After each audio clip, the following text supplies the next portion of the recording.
আজকের রেসিপি এঁচোড় আলু সজনে ডাঁটা দিয়ে নিরামিষ ঝোল। ঝোলটা ফুটে উঠেছে। এবার নামানোর আগে অল্প চিনি, ভেজে রাখা মশলাটা বেটে রেখেছি দিয়ে দিব।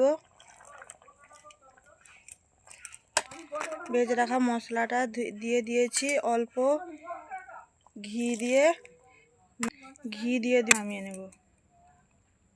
হাই বন্ধুরা, আজ বানাবো এঁচোড় দিয়ে আলু দিয়ে সজনে ডাঁটা দিয়ে নিরামিষ ঝোল। পুরো ভিডিওটা দেখতে থাকো। প্রথমে এঁচোড় আলু সজনে ডাঁটা কেটে ভালো করে ধুয়ে নিব। এঁচোড়টাকে কেটে লবণ হলুদ জলে সিদ্ধ করতে বসিয়ে দিয়েছি। এদিকে আলুটাও কেটে নিয়েছি, সিদ্ধ করে নেব একসঙ্গে। একে একে আলুগুলো দিয়ে ভালো করে ঢাকনা দিয়ে সিদ্ধ করে নিব।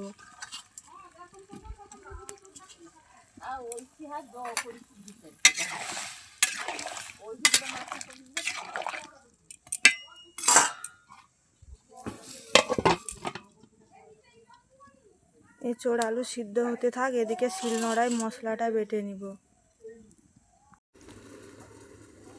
শিলনোড়ায় আদা জিরে ধনে একসঙ্গে বেটে নিব।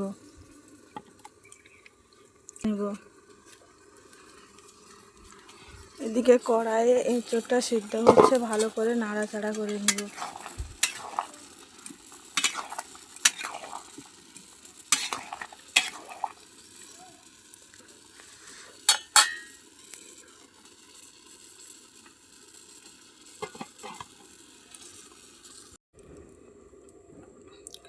আদা বেটে নিয়েছি, এবার জিরেটা বেটে নেব। জিরে বেটে নেব।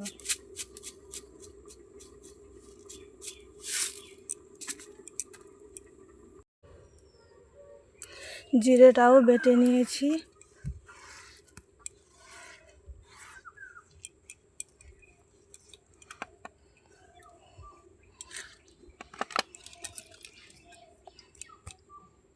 এঁচোড়টাকে সিদ্ধ করে নিয়েছি, এবার নামিয়ে নিব, দিয়ে তেলে ভেজে নিব।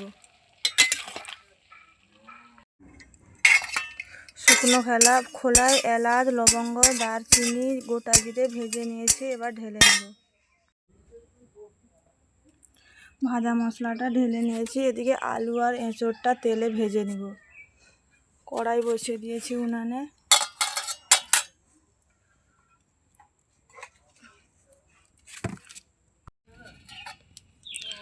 কড়াইয়ে তেল দিয়ে দিয়েছি, তেলটা ভালোভাবে গরম হয়ে গেছে। এবার কাঁঠাল আর আলুটা ভালো করে ভেজে নেব।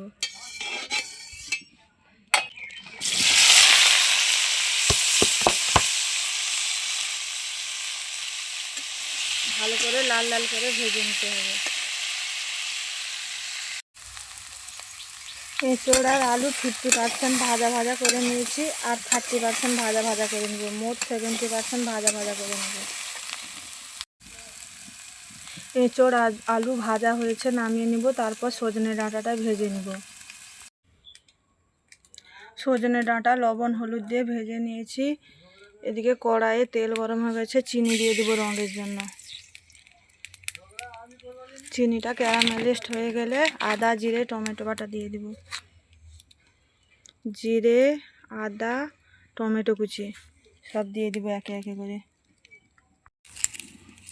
চিনি ক্যারামেলাইজড হয়ে গেছে, তেজপাতা আর বেটে রাখা মশলা দিয়ে দেব।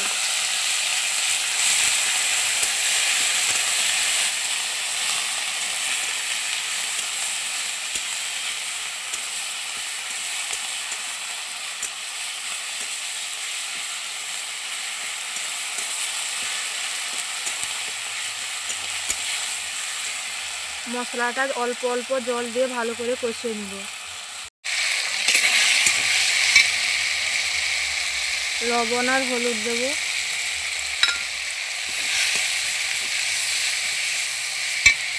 আর গুলে রাখা লঙ্কা গুঁড়োর জলটা দিয়ে দেব, দিয়ে ভালো করে কষিয়ে নেব। মশলা ভালোভাবে কষিয়ে নিয়েছি। এবার ভেজে রাখা এঁচোড় আলু আর ডাঁটা দিয়ে ভালো করে কষিয়ে নেব।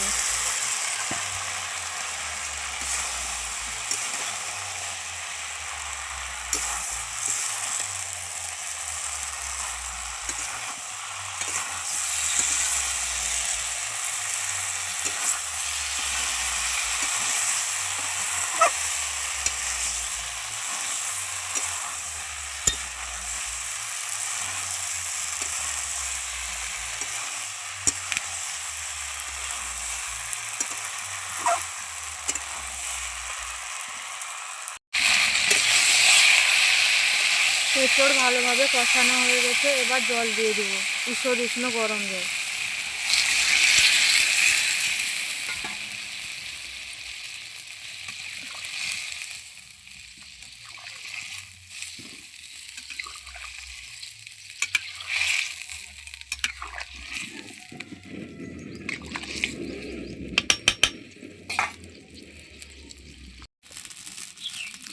এদিকে ঝোলটা ফুটতে থাক, আমি এদিকে ভেজে রাখা মশলাটা শিলনোড়ায় বেটে আনি। এখানে আছে এলাচ, লবঙ্গ, দারচিনি, গোটা জিরে বেটে আনি, নামানোর আগে দিব তরকারিতে। ভেজে রাখা মশলাটা বেটে নিব। ভেজে রাখা মশলাটা করে নিয়েছি, এবার তরকারিতে দিয়ে দিব।